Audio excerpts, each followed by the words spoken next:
Hey guys, welcome to another episode of Foresight TV. I also have to say Merry Christmas to you. We are in the middle of the holidays. I want to thank you so much for watching Foresight TV. I am glad you are here where we are committed to improving the lives of people who live and work in senior living. So we would love to actually hear from you about what you're doing to improve the lives of residents and team members, and love to learn how we can better serve you. And maybe you will need to be one of our guests, like Jayne, who is joining us today on a future ever of Foresight TV. My mouth is not working very well together today, Jayne. So, in addition to Foresight TV, we do a whole ton of great leadership content. We've got LinkedIn posts. We've got the Foresight podcast. We've got Tech Tuesday, Marketing Monday, Workforce Wednesday. Most impactful is the Foresight website, where we publish new leadership content every day. It's free. It is easy to subscribe to. You can see the QR code up on the screen, and you can simply scan that with your mobile, give us your email and your name, and you are good to go. Or there is also a link in the chat you can click on.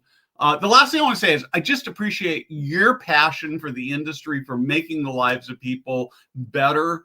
And the last thing is I want to remind you about the Foresight AI Lab, where we are going to be doing a deep dive into the use of AI in senior living to just make everything better. We know you're already using AI, even if you don't use it, because it is already embedded in so many parts. So we hope you will join us. Now, on with today's episode. And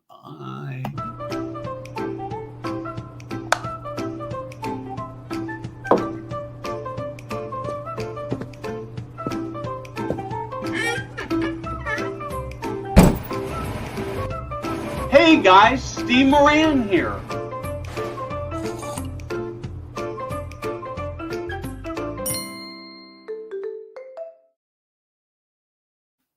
Jayne, welcome. I am so excited. This is something that we should have done a long time ago. You and I were talking just before we went live about how long we've known each other. I'm sure it's been at least 10 years.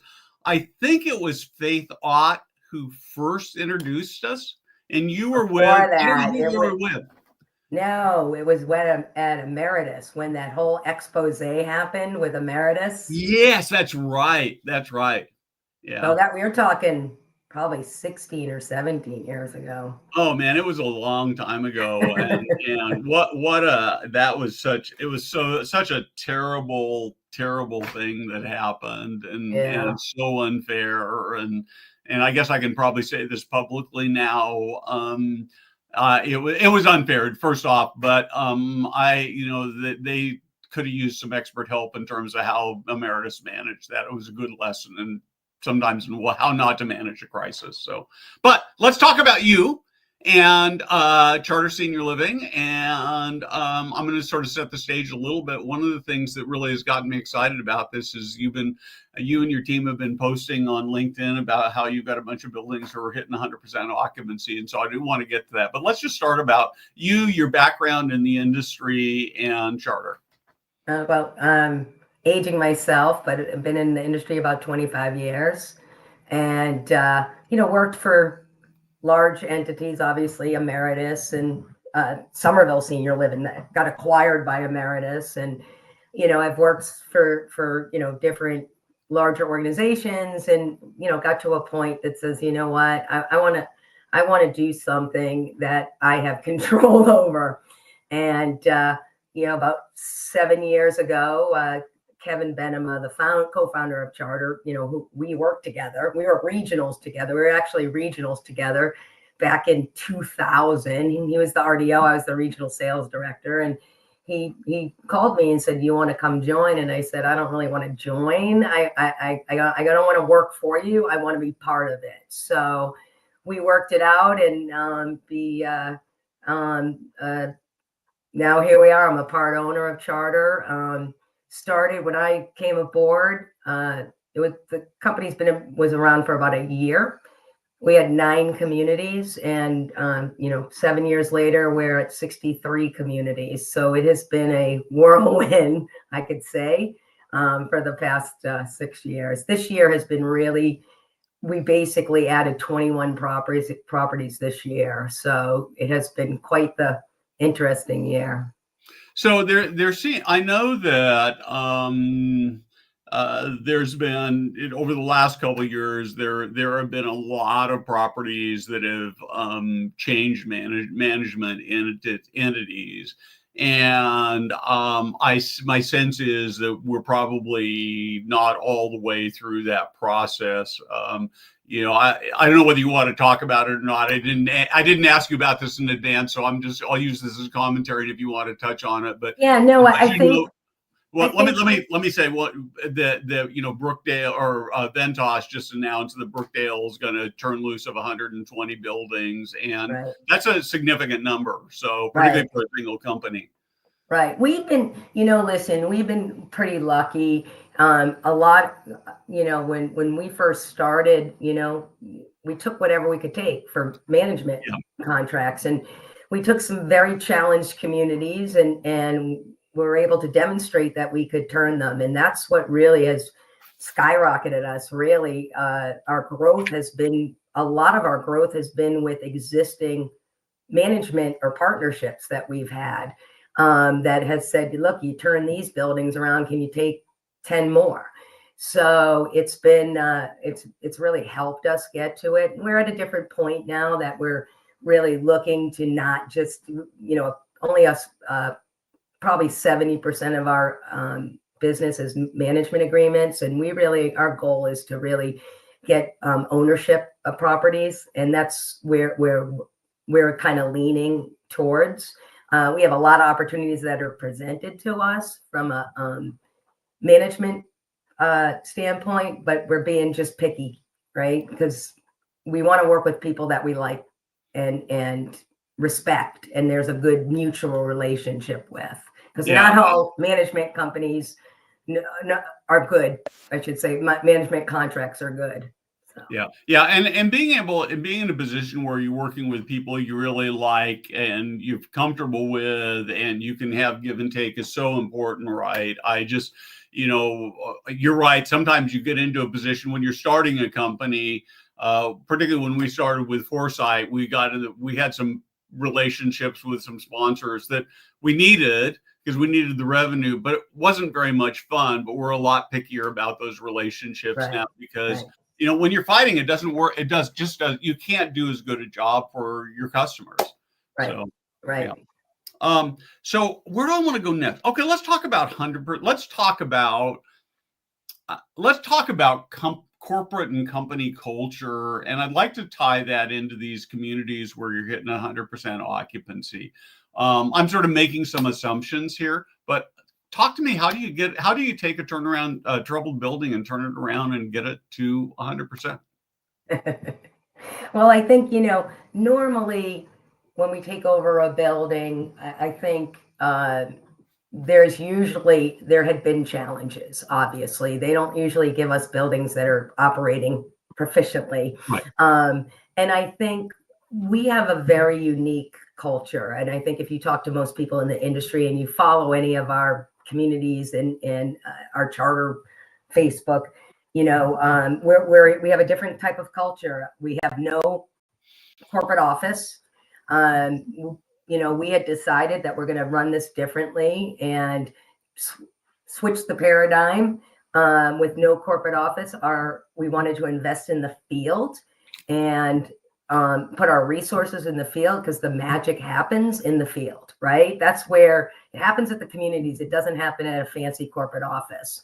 So while that can do some challenges because you want to connect with people more, what it has allowed us to do is permeate our culture much quicker and more consistent across communities. And it's interesting to watch as you take buildings over how fast they jump into the culture. Our mission is really simple. It's to enhance the human spirit, right? Enhance the human spirit of our residents and of our families and of our associates. And it's really fun to watch when all of a sudden you see an email come from a brand new community that said, hey, I just want to let you know we enhanced the human spirit of another new resident this month. So it's fun to see that. And I think we're able to get our culture into communities pretty quickly because people are scared, right? Am I going to lose my job? I got to prove myself again. And I think we're very hands-on, and I think that makes us very different. Some people, it's not a good fit for everyone. Some executive directors, they don't want you in their Kool-Aid. And we're in the Kool-Aid on a good way. Like we could say, we could be accountable without being a jerk. And we're here to support. And, the things that I talk to my team about, the RDOs and the salespeople is when you go to help a building to get to the next level, you can't just tell them what to do. You got to show them what to do. You got to roll up your sleeves, right? And an old colleague of mine I used to work with used to say, you got to take them by the hand, pretty mama, take them by the hand. And that's stuck with me forever is you just can't go and yell at people. They go, get more tours. They may not know how to get more tours. So that's kind of the philosophy of our leadership is about, it's not going in with a clipboard to tell everyone what they're doing wrong. Right? Yeah, this is so important, Jayne. So you said a couple things that are just warming my heart. The first is I hear people talk about how affecting culture change takes this massive amount of time. And maybe to get to some theoretical 100%, that's true. But I've always believed that going in and listening and saying, I'm here to help and not to beat you up, that it's actually, you can do it in a remarkably fast way. And so you just warm my heart to confirm that. Yeah, it was really interesting. I was talking to one of our executive directors. We took over the building probably about 4 years ago. She came from Brookdale, right? It was a Brookdale property that they were transitioning. And she was really nervous, right? She had been to Brookdale for a long time. And she said to me, and, I asked her about the transition and she said, I thought that I would get less support because you were a smaller company.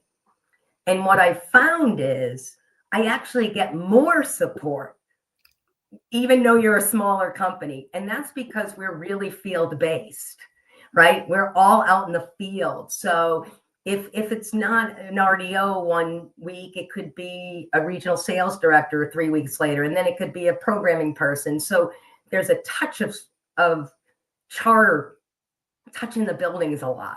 And I think, and then obviously our quote, our senior team, which we call, it's basically our corporate team, all the people that support the buildings. If they're bought into our culture, they're emulating that culture in the field. And that has really been successful. And I think has been really kind of our secret sauce that's just really worked for us. Yeah, and I mean, what I hear underlying all this is that you trust your team, and that doesn't mean they don't need support, but that means they then trust you that you're not going to beat them up, Correct. but rather that you're there to say, I'm here to help you.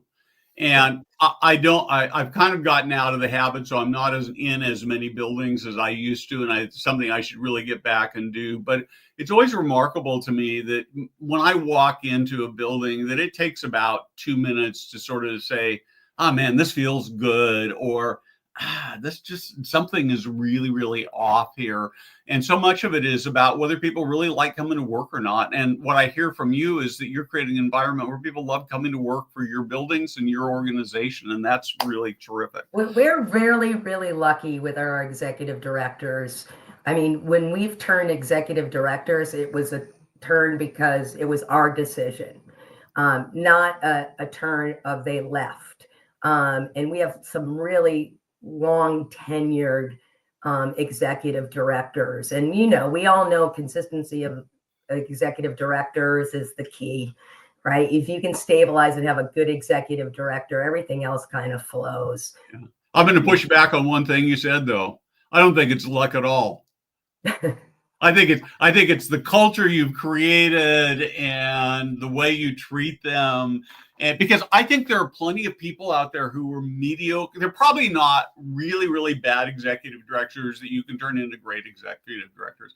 But I think there are beat down executive directors, mediocre executive directors who you can turn into amazing executive directors. And I think the converse is true, that you can take amazing executive directors and make them mediocre or worse by creating an oppressive work environment. Nope. You're absolutely right, Steve. And I've had situations where we didn't think an executive, we took over a building and we didn't think the executive director was going to make it. And with a little bit of hand holding and support and telling them we love them and we care about them, and they thrived. And what they didn't get from prior operators, and it's no one, I don't want to, there's no bashing of other prior operators, they just weren't getting what they needed from the prior operator. Yeah. Right. Yeah.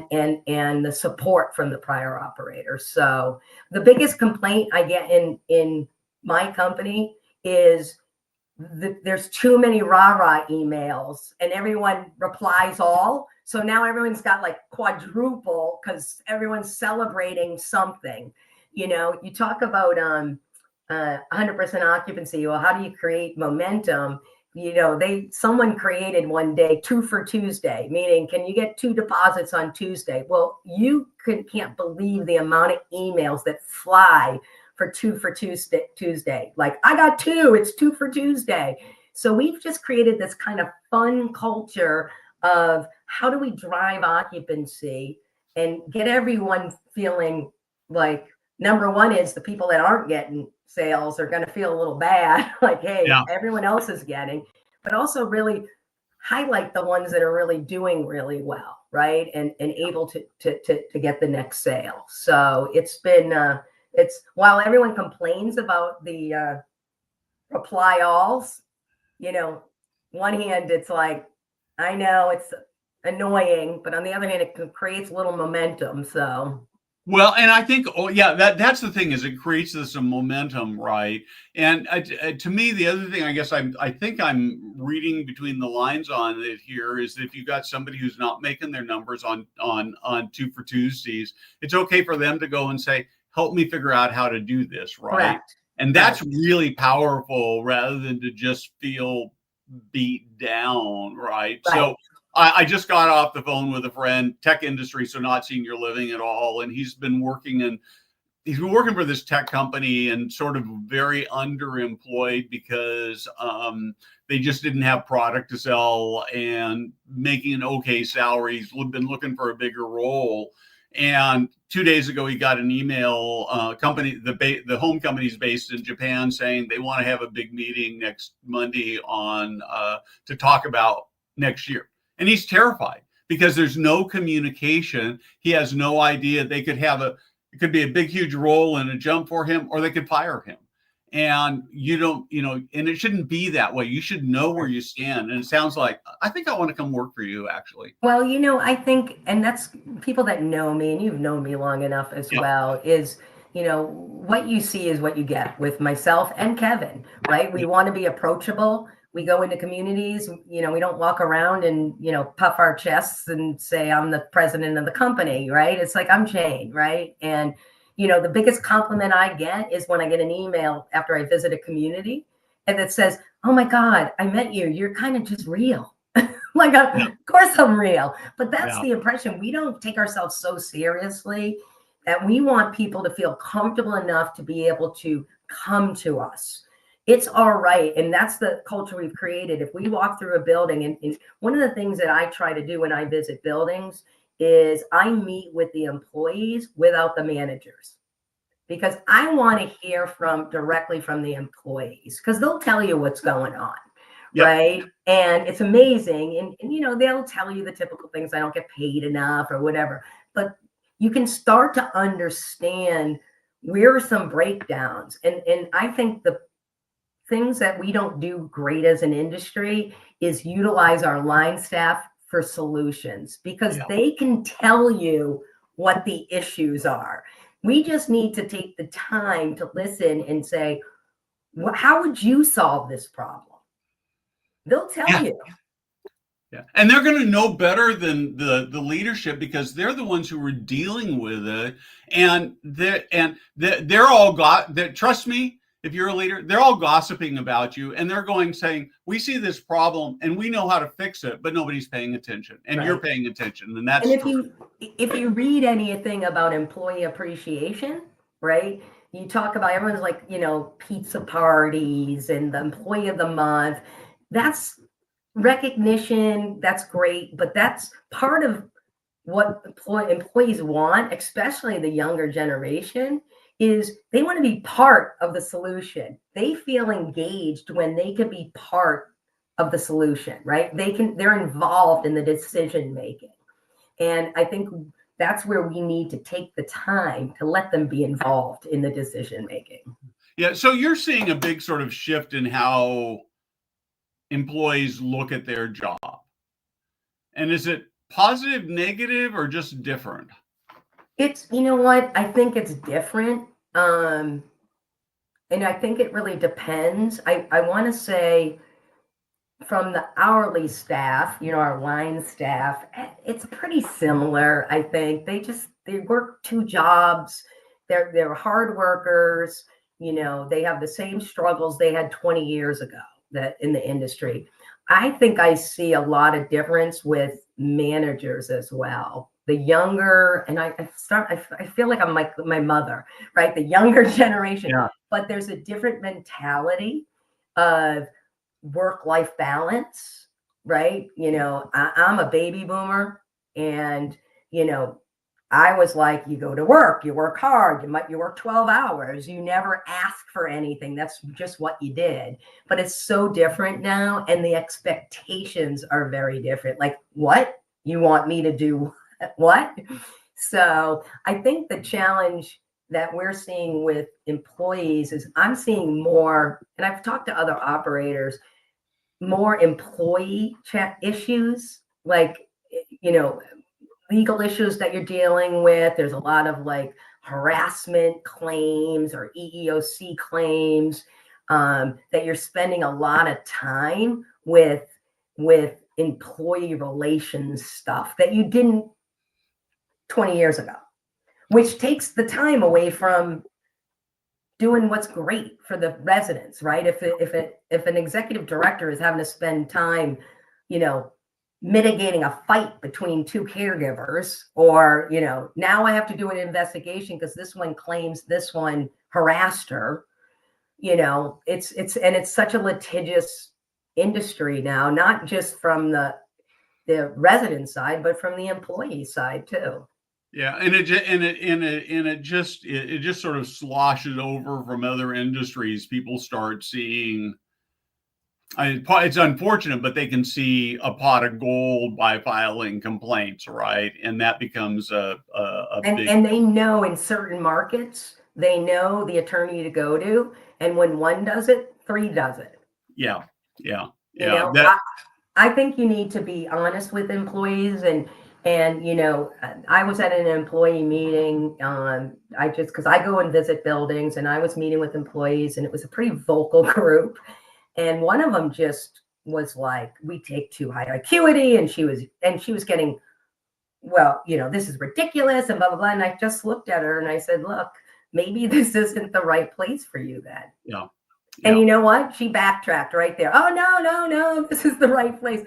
Yeah. It's just, sometimes you just have to address the issue. Yeah.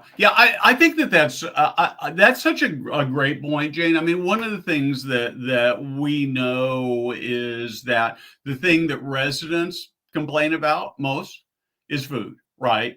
And it's obvious why. They've got 3 meals in the same dining room and it's the same thing. But we also know that people almost never move out because they're unhappy with the food. It's just, we're sort of in a time in our society where complaining is the way we have conversation. And so I think sometimes it just, you have to confront it like that. And it's like, well, you don't like the food, maybe you should go someplace else. But they're going to complain no matter where they are, right?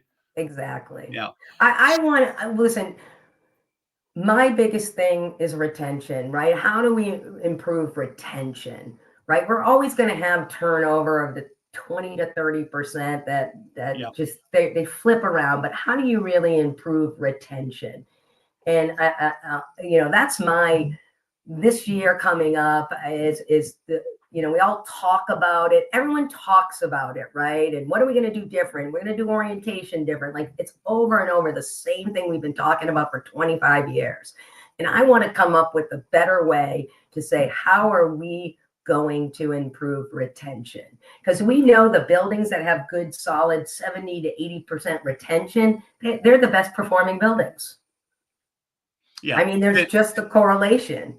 Yeah. So, and it's finding the right people, and, I actually talked to a couple of caregivers that the long tenured caregivers, and I said to them, help me solve the problem.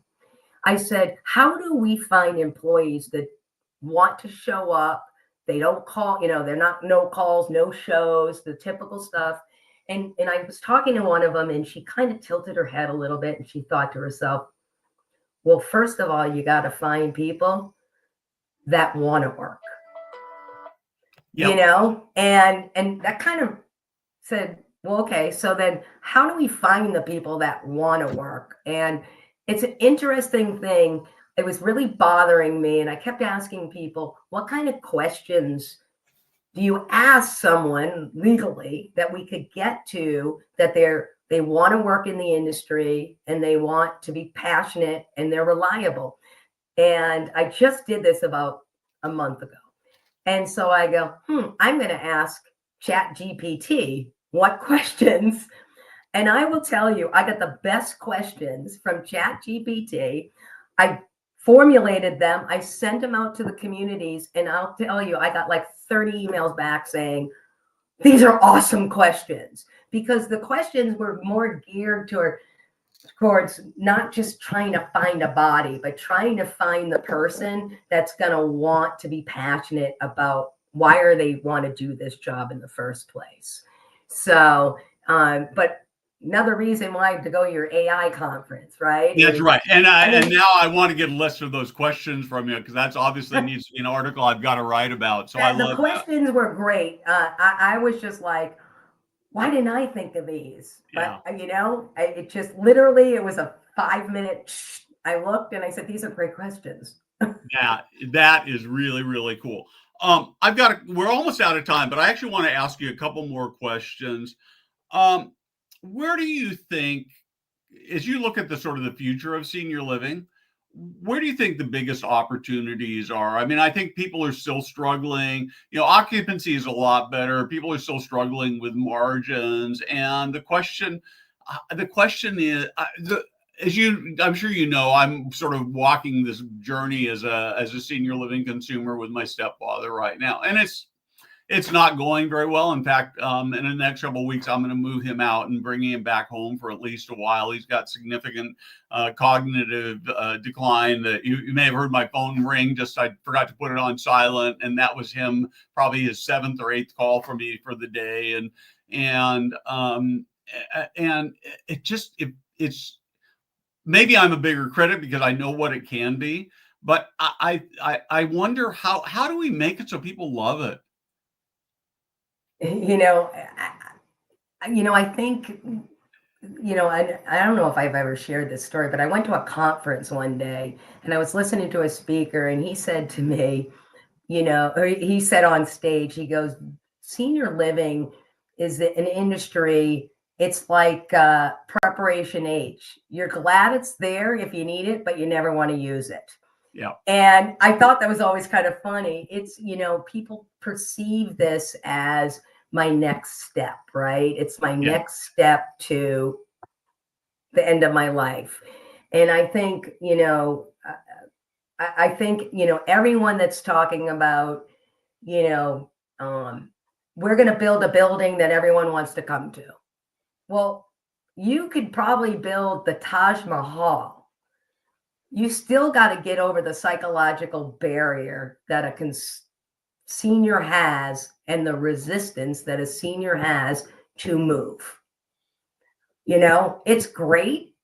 But when we say, this is the next best thing to your house and And that's not really being true. If someone's been in their home for 50 years, telling them that our place is the next best thing, or Yeah. this is going to be better than your house, Yeah.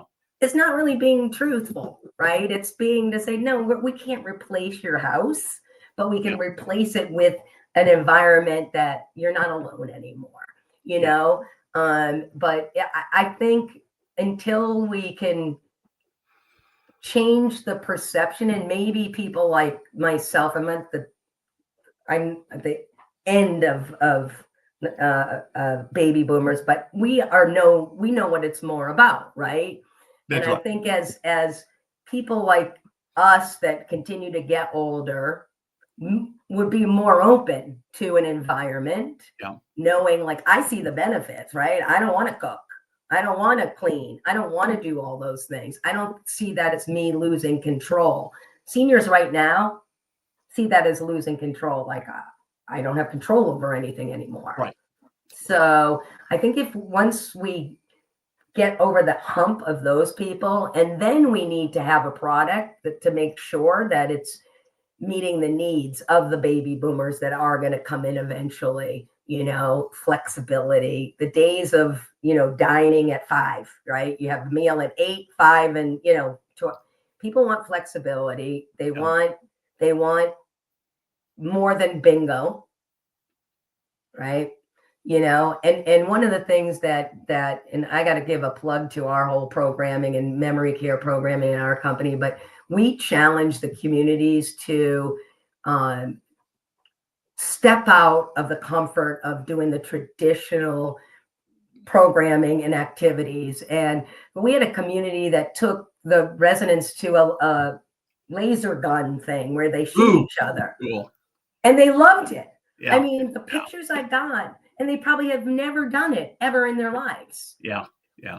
Why do we have to keep them in a box, right? Yeah. They can do things they've never done before. So just a big plug for that. It helps with our culture too. So this is such a great conversation. It's so important. I'll tell you the biggest thing that struck me in my journey that I don't think is obvious, and I think I'd love to hear your thoughts on this, and we'll close out with this but the reality is that in my senior living journey, I think this is true in a lot of cases. I'm actually the consumer. It's not my stepfather who's living in the community. It's me. And very little attention has been paid, really zero. Nobody's called me up and say, how are you doing? How is it going? What can we do for you? How can we make it better? And I suspect this is a broad problem that we are not paying enough attention to the family members. And I think it's a huge opportunity to make it look better, because we would not be moving him out if I feel like I'm doing way too much of the caregiving, managing the caregiving, not trusting the community to do what they need to do. And in fact, they're not doing the things they need to do. They could, this move out didn't have to happen, but nobody's bothered to ask me about it. Steve, you're 100% right. My mom was in assisted living for years. Not one of mine, thank God. Yeah. But the only time I ever got a call was when she fell or needed to go to the hospital. I would see the phone call and I recognized the number, and my heart rate and anxiety would go up to this. I never got a call to just say, hey, how are we doing? What can we be doing better? Yeah. Never. Yeah. And I don't think, and that's probably some of the biggest complaints that you hear is from family members. There's no one communicating with them, and telling them what's going on. Well, I'm responsible for the bills in my building. I wrote him a check when I signed the contract. I don't actually, I need to go look at my check account and see whether they pulled more money out. I mean, still his money, but I'm managing it. I've never seen a bill, and it's just infuriating. It's just infuriating, right? Because nobody cares. And so, anyway, that's not your company. Yeah. I get. Well, glad it's not my company, Steve. I'm glad it's not. I'm sure it would be very different in your company. So, Jayne, we are way past time. Amazing conversation. I wish we had another hour to go. hang on after we're done. And we've got a very busy live stream next week. I can hardly wait. The one thing I actually do want, I want to plug next week's Foresight TV. I don't usually do this, but I have as a guest, so it's sort of like you, Jayne, somebody I should have had on ages ago. I have the most famous senior living resident in the whole industry, our own Jack, coming on as my guest next week. So, Jayne, thank you very much. Thank you, Steve. Appreciate it. It was fun.